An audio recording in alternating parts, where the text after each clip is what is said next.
This one is from JJ_Adams23. Did you have any moments throughout your career that you thought you were doing a disservice to your clients? Communication, methods of training, etc. And what challenges, if any, did you face as a young SNC coach? That's a great question. Yeah. There was times, obviously, it's funny because Cal Dietz always says you have to, crack a few eggs to make an omelet. And I think that, every coach has gone through this, especially if you've been in the game for a little bit longer. You're going to go through some things that are like, damn, that was probably a bad decision.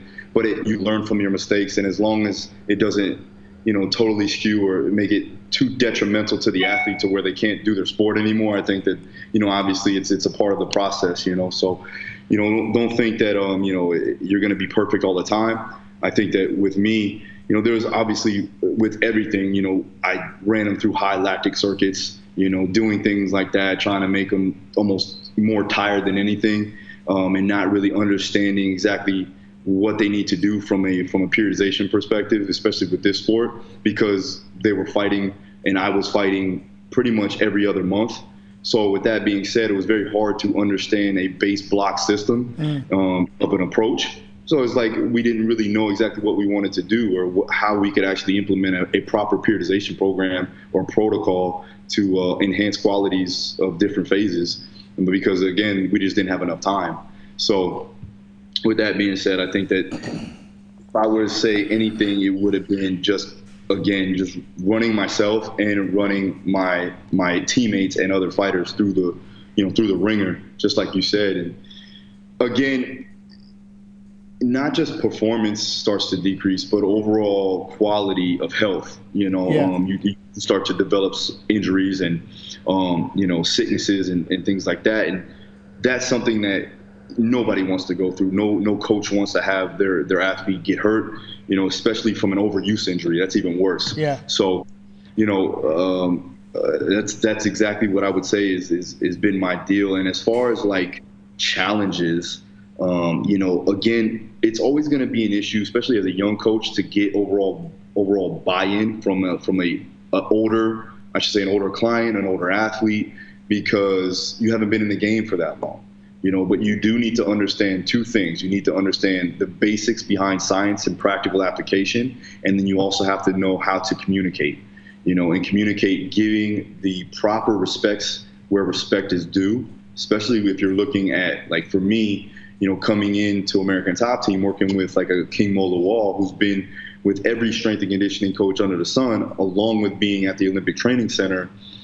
I had to not treat him like a high school football player. He's a different animal, So you have to understand circumstances, situations, types of individuals, maturation age, and then overall just experience in the game, and those will come into play, especially when you're working with a bunch of different types of individuals. So communication, and then making sure that you have a base set of knowledge and always trying to learn is going to be key as well, like always. Sure. I think you knocked that one out of the park. You covered both the technical aspects of, lessons you've learned, mistakes you've made, blah, blah, blah, but also you touched on the need to keep learning and growing in terms of the relationship aspects of that coach-athlete relationship, the communication, understanding exactly who you're working with. I mean, I've made plenty of mistakes in both areas over my career, but every single one of them is a lesson. It's a notch in your belt, so to speak. True. You're gonna get that, and there's gonna be times where you're like, and still to this day, like there's some things that I do that I'm like, but that makes you a good coach. You know what I mean? I think that when you almost not so much second guess, but you want to know the true answer. And you're never going to know everything. You're never going to know everything. If you think you know everything, chances are you're not a very good coach anyways, right? So at the end of the day, you need to know that there's always going to be something that's going to, require you to go the extra mile and to learn, right? And now that I know about the human body, to that extent, if you were to ask me like 10 years ago if I knew about the human body and the way it processes information and the way it goes about from a physiological standpoint, or how it it takes in information, or kind of deals with stresses. Like I would say, yeah, I know a fair bit amount, right? Now I would say probably about 10% at most, because there's so many different aspects when it comes down to it.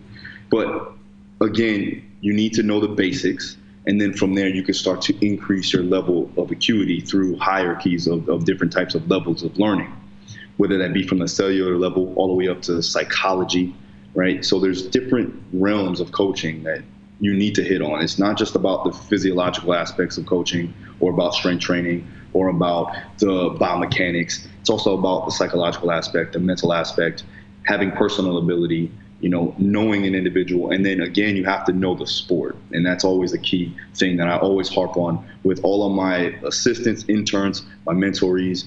These kids, like these guys, they need to understand first and foremost who they're working with, what type of individual are they working with, what's the schedule like, and then the sport of what they're playing in or what they're doing. Yeah, it's good. That's excellent. And just on that, that point where no one can ever really know everything, a really smart man once said to me, if you're the smartest person in the room, then you're in the wrong fucking room. So, always be looking to surround yourself with people that are more accomplished than you, that obviously that don't, make you feel like shit about yourself and, make you compare yourself to other people. But you want to be continuously learning off other people that are better at the thing than you are and smarter than you are in that area. So that would be my addition to that point.